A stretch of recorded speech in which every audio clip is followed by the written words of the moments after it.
Alors l'audace, c'est déjà de vivre pleinement sa vie, c'est-à-dire de vivre en accord avec ses rêves, avec ses projets, et surtout de les rendre concrets, c'est-à-dire d'agir pour les faire vivre.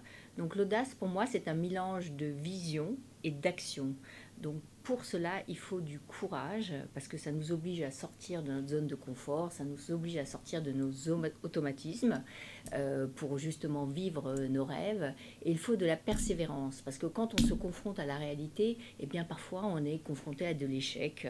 Et bien c'est pas grave, parce que l'échec c'est une forme d'expérience tout à fait incroyable qui nous permet de rebondir et de se réinventer à nouveau. Voilà, donc courage, persévérance, vision, action, ça c'est pour moi les mots qui caractérisent l'audace.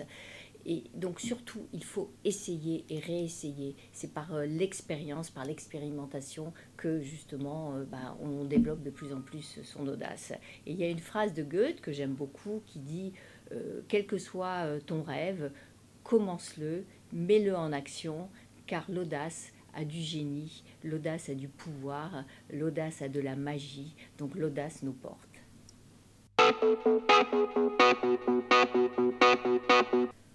Alors, vous êtes trop jeune pour vous souvenir d'une phrase des années 70 qui disait la France n'a pas de pétrole, mais la France a des idées.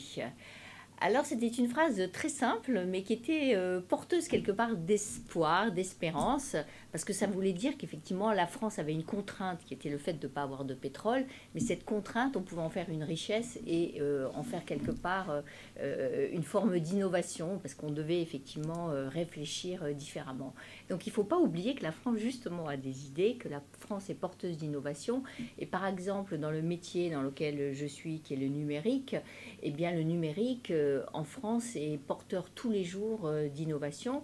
Les grandes sociétés autour du numérique sont françaises. On a des grandes réussites à l'international de sociétés françaises dans ce domaine. On est des excellents développeurs de software. On a des idées autour des objets connectés ou des objets intelligents. Par exemple, j'ai lu récemment dans un article que plus de la moitié des objets connectés dans les Apple Store aux USA étaient des objets d'origine française.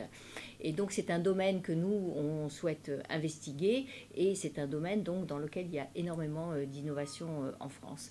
Mais en France, on n'essaie pas suffisamment, on n'expérimente pas suffisamment et c'est vraiment par l'expérimentation, par le fait d'avoir aujourd'hui, on a des tas d'outils comme les réseaux sociaux, comme le crowdfunding. Donc on a des possibilités aujourd'hui d'innover qui sont absolument fantastiques.